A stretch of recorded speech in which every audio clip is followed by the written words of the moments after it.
Presiden secara tidak sengaja menemukan. Gadis malam itu diam-diam keluar dari apotek.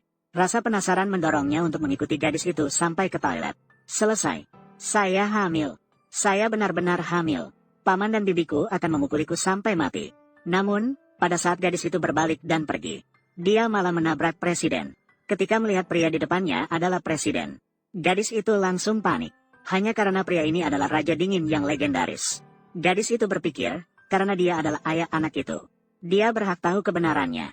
Namun, saat dia bersiap untuk berbicara, dia malah mendengar presiden bertanya di mana dia merasa tidak nyaman. Gadis itu hanya dengan malu-malu berbohong bahwa dia sedikit pilek. Pada saat itu, presiden melihat sepatu di kaki gadis itu yang sudah rusak dan kotor. Dia segera mengangkat gadis itu dan membawanya ke taman untuk istirahat.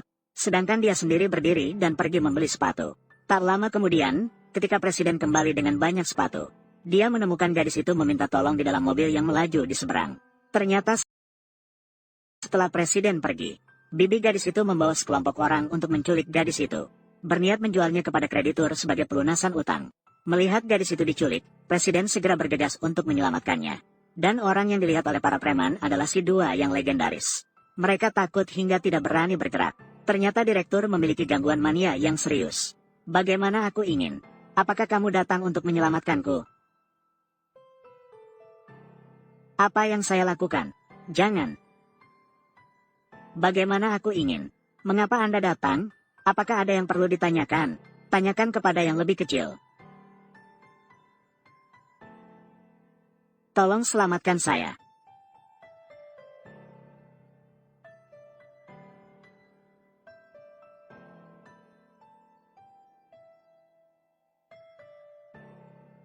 Tangan mana yang baru saja kau gunakan untuk menyentuhnya? Kamu tidak mengatakan apapun. Kalau begitu, kedua tangan akan hancur. Kemudian si dua membawa gadis itu pulang. Malam itu, ia dengan penuh perhatian menjaga gadis itu tidur. Si dua diam-diam bersumpah tidak akan membiarkannya merasa tersakiti lagi. Dan alasan si dua begitu baik pada gadis itu, hanya karena beberapa hari yang lalu, gadis itu diserahkan oleh keluarga bibinya kepada preman untuk membayar utang. Untuk menghindari pernikahan, ia bersembunyi di rumah yang ditinggalkan. Tanpa diduga, ia bertemu dengan direktur yang sedang membereskan anak buahnya di sini. Dan gadis yang terpojok itu menyatakan, asalkan bisa menyelamatkan nyawanya, biarkan dia melakukan apa saja. Namun yang tidak diduga oleh direktur adalah, ia yang biasanya alergi terhadap wanita, justru tidak bereaksi terhadap gadis ini.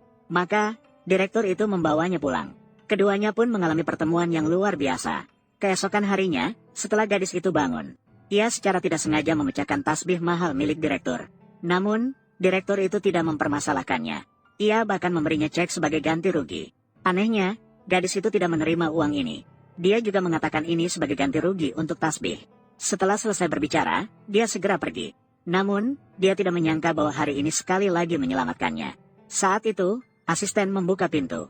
Dia masuk untuk mengingatkan presiden agar minum obat. Ternyata CEO menderita gangguan mania yang serius. Dokter mengatakan obat ini memiliki potensi ketergantungan. Kecuali, dengar metode yang dia gunakan. Mengambil penawar bukanlah solusi jangka panjang. Rumah dan orang, segala sesuatu harus diobati secara menyeluruh. Carikan saya tempat.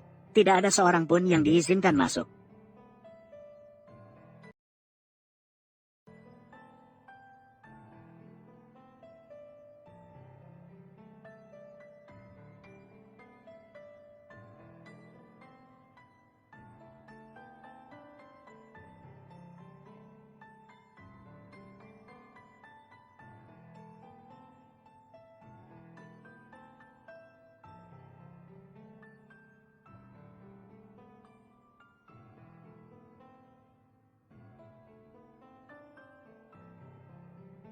Tanganmu terluka, perlu dibalut. Keluar. Kamu sedang mengalami serangan mania, kan? Membiarkanmu keluar. Sekarang kamu butuh saya. Kamu pernah bilang, aku adalah penawarmu. Keluar. Aku pernah bilang, aku tidak lapar. Siang tadi, kamu sudah menyelamatkanku. Aku sekarang juga perlu menyelamatkanmu. Kamu tidak takut. Tidak takut.